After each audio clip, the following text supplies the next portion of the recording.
Olá, tudo bem com vocês? Hoje, dia 341 da nossa leitura da palavra, nós vamos ler o livro de Colossenses. O apóstolo Paulo foi o principal autor do livro de Colossenses e Timóteo também recebe algum crédito, provavelmente escrito entre 58 e 62 d.C. Este é um mini curso de ética abordando todas as áreas da vida cristã. O tema deste livro é a suficiência de nosso Senhor Jesus Cristo em satisfazer nossas necessidades em todas as áreas.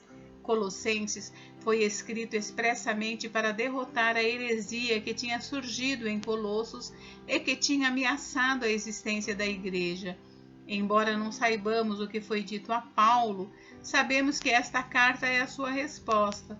Com base nas respostas de Paulo, supomos que ele estava lidando com uma visão defeituosa de Cristo, sua humanidade real e verdadeira e a falta de aceitação da sua plena divindade, e contém instruções doutrinárias sobre a divindade de Cristo e falsas filosofias, bem como exortações práticas em relação à conduta cristã, incluindo amizades e o falar. Como aconteceu com todas as igrejas primitivas, a questão do legalismo judaico em Colossos era de grande preocupação para Paulo. Tão radical era o conceito da salvação pela graça, independentemente das obras, que os submergidos na lei do Antigo Testamento achavam esse conceito muito difícil de entender.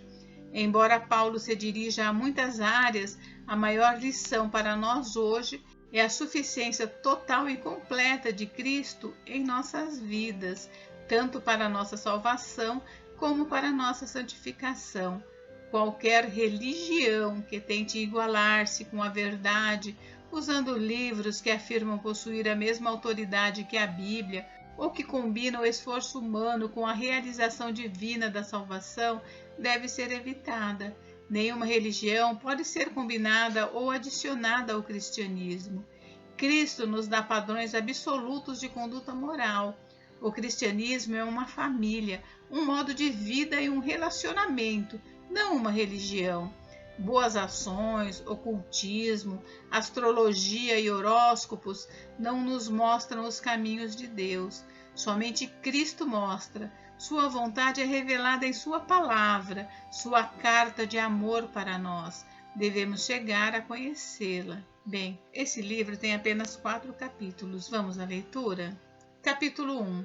Prefácio e saudação. Paulo, apóstolo de Cristo Jesus, pela vontade de Deus, e o irmão Timóteo, aos santos e fiéis irmãos em Cristo que estão em Colossos, que a graça e a paz de Deus, nosso Pai, estejam com vocês.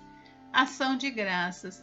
Damos sempre graças a Deus, Pai de nosso Senhor Jesus Cristo, quando oramos por vocês, desde que ouvimos da fé que vocês têm em Cristo Jesus e do amor que vocês têm por todos os santos, por causa da esperança que está guardada para vocês nos céus.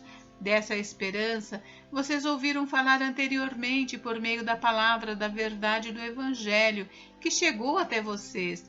Esse Evangelho está produzindo fruto e crescendo em todo o mundo, assim como acontece entre vocês desde o dia em que ouviram e entenderam a graça de Deus na verdade. Isso vocês aprenderam de Epáfras, nosso amado conservo, e em relação a vocês, fiel ministro de Cristo, o qual também nos contou do amor que vocês têm no Espírito. Paulo ora pelos colossenses. Por esta razão, também nós, desde o dia em que soubemos disso, não deixamos de orar por vocês e de pedir que transbordem do pleno conhecimento da vontade de Deus em toda sabedoria e entendimento espiritual. Dessa maneira, poderão viver de modo digno do Senhor, para o seu inteiro agrado, frutificando em toda boa obra e crescendo no conhecimento de Deus. Assim, vocês serão fortalecidos com todo o poder, segundo a força da sua glória, em toda perseverança e paciência, com alegria, dando graças ao Pai que os capacitou a participar da herança dos santos na luz. A excelência da pessoa e da obra de Cristo. Ele nos libertou do poder das trevas e nos transportou para o reino do seu Filho amado, em quem temos a redenção, a remissão dos pecados. Ele é a imagem do Deus invisível, o primogênito de toda a criação, pois nele foram criadas todas as coisas, nos céus e sobre a terra, as visíveis e as invisíveis, sejam tronos, sejam soberanias, quer principados, quer potestades, tudo foi criado por meio dele e para ele. Ele é antes de todas as coisas, nele tudo subsiste. Ele é o cabeça do corpo, que é a Igreja. Ele é o princípio, o primogênito dentre os mortos, para ter a primazia em todas as coisas. Porque Deus achou por bem que nele residisse toda a plenitude, e que, havendo feito a paz pelo sangue da sua cruz, por meio dele reconciliasse consigo mesmo todas as coisas, quer sobre a terra, quer nos céus. E vocês, que no passado eram estranhos e inimigos no entendimento pelas obras más que praticavam, agora, porém, ele os reconciliou no corpo da sua carne, mediante a sua morte, para apresentá-los diante dele santos, inculpáveis e irrepreensíveis, se é que vocês permanecem na fé, alicerçados e firmes, não se deixando afastar da esperança do Evangelho que vocês ouviram e que foi pregado a toda criatura debaixo do céu, e do qual eu, Paulo, me tornei ministro. A missão de Paulo, o mistério do Evangelho. Agora me alegro nos meus sofrimentos por vocês e preencho o que resta das aflições de Cristo na minha carne, a favor do seu corpo, que é a Igreja, da qual me tornei ministro de acordo com a dispensação da parte de Deus, que me foi confiada em favor de vocês, para dar pleno cumprimento à palavra de Deus, o mistério que esteve escondido durante séculos e gerações, mas que agora foi manifestado aos seus santos. A estes, Deus quis dar a conhecer a riqueza da glória deste mistério entre os gentios, que é Cristo em vocês, a esperança da glória. Este Cristo nós anunciamos, advertindo a todos e ensinando a cada um em toda a sabedoria, a fim de que apresentemos cada pessoa perfeita em Cristo. É para esse fim que eu me empenho, esforçando-me o mais possível, segundo o poder de Cristo que opera poderosamente em mim. Capítulo 2. O interesse de Paulo pelos Colossenses. Quero que saibam quão grande tem sido a nossa luta por vocês, pelos que moram em Laodiceia e por muitos outros que não me viram face a face. Faço isso para que o coração deles seja consolado e para que eles, vinculados em amor, tenham toda a riqueza da plena convicção do entendimento, para conhecimento do mistério de Deus que é Cristo, em quem estão ocultos todos os tesouros da sabedoria e do conhecimento.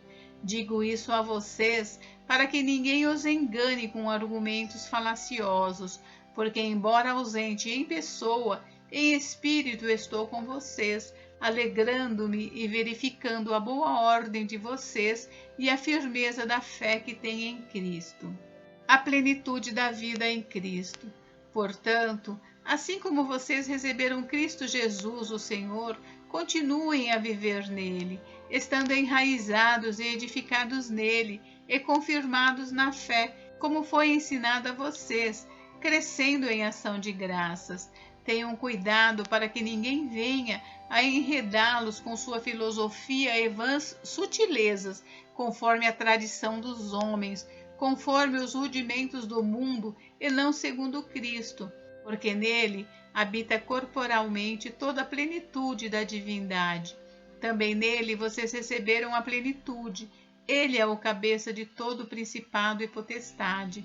Nele também foram circuncidados, não com uma circuncisão feita por mãos humanas, mas pela remoção do corpo da carne, que é a circuncisão de Cristo, tendo sido sepultados juntamente com ele no batismo, no qual vocês também foram ressuscitados por meio da fé no poder de Deus, que o ressuscitou dentre os mortos. E quando vocês estavam mortos nos seus pecados e na incircuncisão da carne, ele lhes deu vida, juntamente com Cristo, perdoando todos os nossos pecados. cancelando o escrito de dívida que era contra nós e que constava de ordenanças, o qual nos era prejudicial, removeu-o inteiramente, cravando-o na cruz. E despojando os principados e as potestades, publicamente os expôs ao desprezo, triunfando sobre eles na cruz. Portanto, que ninguém julgue vocês por causa de comida e bebida, ou dia de festa, ou lua nova, ou sábados, porque tudo isso tem sido sombra das coisas que haviam de vir, porém o corpo é de Cristo. Não deixem que ninguém se faça de árbitro para desqualificar vocês, com pretexto de humildade e culto de anjos, baseando-se em visões, estando cheio de orgulho, sem motivo algum, na sua mente carnal, e não retendo a cabeça, a partir da qual todo o corpo, suprido e bem vinculado por suas juntas e ligamentos, cresce o crescimento que vem de Deus. A nova vida em Cristo. Se vocês morreram com Cristo para os rudimentos do mundo, por que se sujeitam a regras como se ainda vivessem no mundo? Não toque nisto, não coma disso, não pegue naquilo. Todas estas coisas se destroem com o uso. São preceitos e doutrinas dos homens. De fato, essas coisas têm aparência de sabedoria ao promoverem um culto que as pessoas inventam, falsa humildade e tratamento austero do corpo, mas elas não têm valor algum na luta contra as inclinações da carne. Capítulo 3. As coisas do alto. Portanto, se vocês foram ressuscitados juntamente com Cristo, busquem as coisas lá do alto, onde Cristo vive, assentado à direita de Deus. Pensem nas coisas lá do alto, e não nas que são aqui da terra, porque vocês morreram e a vida de vocês está oculta juntamente com Cristo em Deus. Quando Cristo, que é a vida de vocês, se manifestar, então vocês também serão manifestados com Ele em glória. A velha natureza e a nova natureza. Portanto, façam morrer tudo que pertence à natureza terrena, imoralidade sexual, impureza, paixões, maus desejos e a avareza, que é a idolatria. Por causa dessas coisas é que vem a ira de Deus sobre os filhos da desobediência. Vocês também andaram nessas mesmas coisas no passado, quando viviam nelas. Agora, porém, abandonem igualmente todas estas coisas: ira, indignação, maldade, blasfêmia, linguagem obscena no falar. Não mintam uns aos outros, uma vez que vocês se despiram da velha natureza com suas práticas e se revestiram da nova natureza, que se renova para o pleno conhecimento, segundo a imagem daquele que a criou. Aqui não pode haver mais grego e judeu, circuncisão e incircuncisão, bárbaro, cita, escravo, livre, mas Cristo é tudo e está em todos.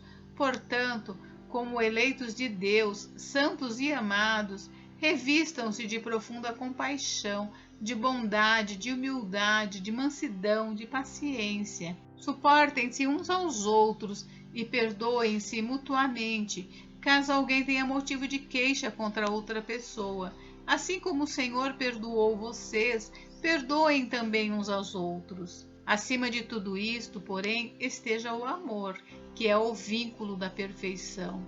Que a paz de Cristo seja o árbitro no coração de vocês, pois foi para essa paz que vocês foram chamados em um só corpo, e sejam agradecidos. Que a palavra de Cristo habite ricamente em vocês.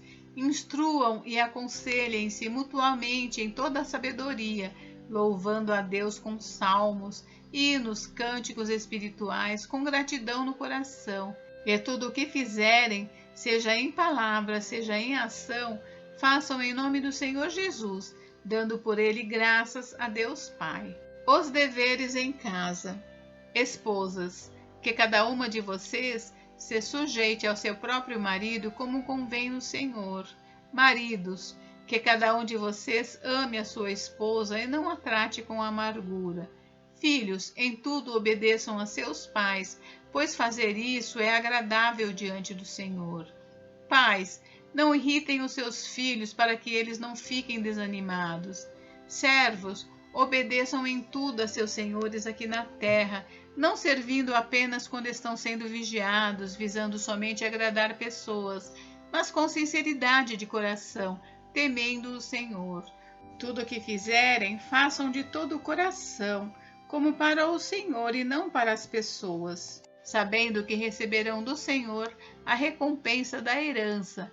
É a Cristo, o Senhor, que vocês estão servindo. E quem fizer injustiça, receberá em troca a injustiça feita, e nisto ninguém será tratado com parcialidade. Capítulo 4. Senhores, tratem os seus servos com justiça e igualdade, sabendo que também vocês têm um Senhor no céu. Conselhos finais. Continuem a orar, vigiando em oração com ação de graças. Ao mesmo tempo, orem também por nós, para que Deus nos abra uma porta à palavra, a fim de falarmos do mistério de Cristo, pelo qual também estou algemado. Orem para que eu torne esse mistério conhecido, como me cumpre fazer. Sejam sábios no modo de agir com os que são de fora e aproveitem bem o tempo. Que a palavra dita por vocês seja sempre agradável, temperada com sal, para que saibam como devem responder a cada um. Saudações. Quanto à minha situação, Tíquico, irmão amado, fiel ministro e conservo no Senhor, lhes dará todas as informações. Eu o estou enviando com o expresso propósito de lhes dar conhecimento da nossa situação e de alentar o coração de vocês. Com ele estou enviando Onésimo, o fiel e amado irmão que é da igreja de vocês. Eles contarão a vocês tudo o que está acontecendo aqui. Aristarco, que está preso comigo, manda saudações, e também Marcos, primo de Barnabé. A respeito dele, vocês já receberam instruções. Se ele for até aí, recebam-no bem. Também Jesus, conhecido por Justo, manda saudações. Estes são os únicos da circuncisão que cooperam pessoalmente comigo pelo reino de Deus. Eles têm sido o meu consolo. Epáfras, que é da igreja de vocês, manda saudações. Ele é um servo de Cristo Jesus que está sempre lutando por vocês em oração, para que vocês se conservem maduros e plenamente convictos em toda a vontade de Deus. E posso testemunhar a respeito de Epáfras, que de muito se empenha por vocês, pelos de Laodiceia e pelos de Herápolis. Lucas, o médico amado, e também Demas mandam saudações. Saúdem os irmãos de Laodiceia, bem como Ninfa e a igreja que se reúne na casa dela. E depois que esta carta tiver sido lida entre vocês, façam com que seja lida também na igreja dos laodicenses. E vocês leiam também a carta que vier de Laodiceia. E digam a Arquipo: atente para o ministério que você recebeu do Senhor, cumprindo bem a sua tarefa. A saudação é de próprio punho, Paulo. Lembrem-se das minhas algemas. Bênção, a graça esteja com vocês. Gente, encerramos por hoje. Amanhã nós leremos o livro de 1 Tessalonicenses. Fiquem com Deus, Deus abençoe vocês. Até amanhã.